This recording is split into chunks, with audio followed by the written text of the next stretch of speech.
Hi, beloved. Uh, I'm coming to you today from Tim Ford's Lake, a 10,726 miles of shoreline lake. At 150 feet deep, this is the fifth deepest lake in southern Middle Tennessee. Now, why am I talking to you about this lake, this water? Well, this is a massive amount of water. And you know, there's some people in life that have a fear of water. Aquaphobia, I believe is what it's called. The water, this much water right here, you can see a little bit of it right there.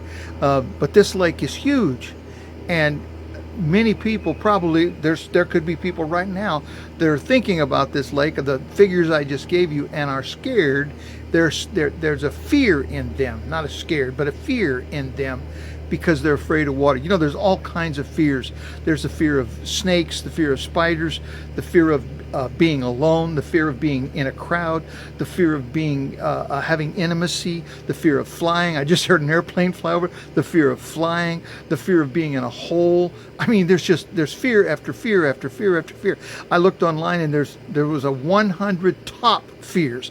That means that there's far more fears than that. I imagine just about anything in the world could cause someone to fear. Probably many of you have different kinds of fears. Well, I have to admit, I have a fear of my own self. I have the fear of failure. I've fought that all of my life. I'm afraid of failing in whatever I'm doing. And you know, that's something that's so important for us to understand what our fears are. It's like an alcoholic can't deal with the alcoholism unless that person realizes that they are indeed an alcoholic. They struggle with it, trying to do it themselves, trying to do the thing instead of trusting on the who can help them. The great I am can help them. Well, that's the way it is with our fears. We have to understand that these fears in our life can do something good for us. A fear can be a good thing. What do you mean a fear can be a good thing? A fear can be a thing that causes us to run to the Father. That, I think, is the important thing, if we can get a hold of that fear can cause us to run to the Father. So today my point is, what good can fear be in your life? It can cause you to run to the Father. You know, I've got notes here. I had to look because I couldn't remember all these scriptures, but there's some really good ones. Psalms 56:3 says, when I am afraid, I will trust him. Proverbs 10:9 says, the fear of the Lord is the beginning of wisdom. What do you mean the fear of the Lord? It's not the fear, the afraid fear, but it's the fear of awe, of respect, of looking and going, wow, our God is an awesome God. He can bring me up out of this fear that I'm in. And then Proverbs 18:10 says, the name of the Lord is a strong tower, and the righteous man runs to it and is safe. Now here's probably the most wonderful promise of all of the scriptures that I thought about when I was studying this and thinking on this, and that's the one that many of us know, and that is Psalms 23 verse 1 and 2. The Lord is my shepherd, I shall not want. He makes me lie down beside green pastures. You ever think about that? He makes me lie down beside green pastures. You know, this little fear of myself that I have, this struggling with fear, there's been something in my life, I have to admit, the last couple of weeks that I've struggled with. And it had a tendency about this fear of failure. And I have to admit that I was trying to do it myself. I was trying to overcome what I was dealing with, the circumstances, the situations, by myself. I went to bed still struggling with this thing I was struggling with, this little fear that was within me. And I said, Father, you have got to help me. I have got to have a revelation of this thing tonight. I just got to. And if you remember a couple of video blogs back, I talked about getting a revelation. We have to have revelations of certain things. And so I went to sleep, and throughout the night I wrestled a little bit with it, woke up and thought on it, meditated on it. God, I got this under control. I don't understand how come I'm struggling with it. And you know, I woke up this morning and there was a song running through my mind.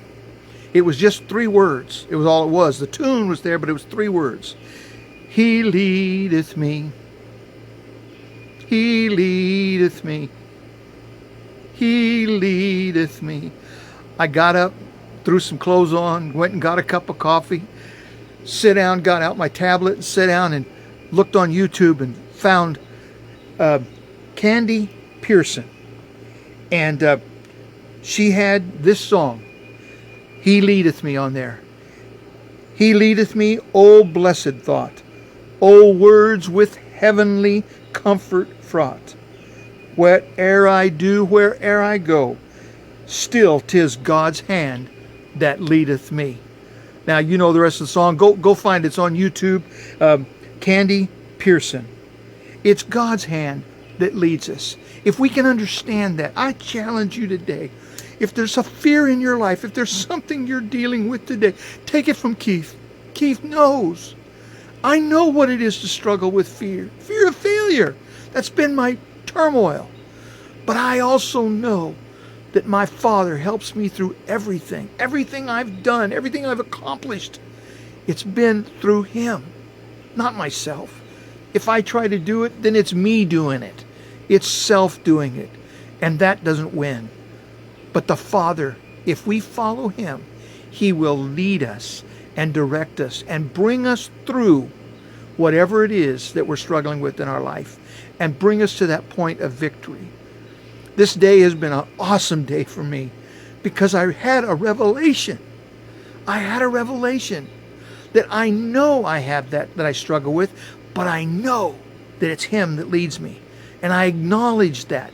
And I went back and thought about the different things that God has directed us with and guided me and helped me. And I don't have the full answer of what I was working on yet, but I know He leads me. And I know I'm going to have that answer. And I know when the time comes, in that right moment, that it will be glorious to see what God leads me to and how He leads me into that next step and how He brings those things together. Because I've seen Him do it in the past. Someday I'll tell you the story about Noah's Ark that I built inside of Phoenix First Assembly. That was a miracle that God, I'll tell you another day. Just remember, He leads you wherever you want to go. Whatever you do it in His hand, holding on to His hand, not on yourself. You can't do it by yourself, but you can do it by holding on to His hand. This is Keith saying thanks for coming by to see what Keith had to say. I hope this helps you today. God bless you. See you next time.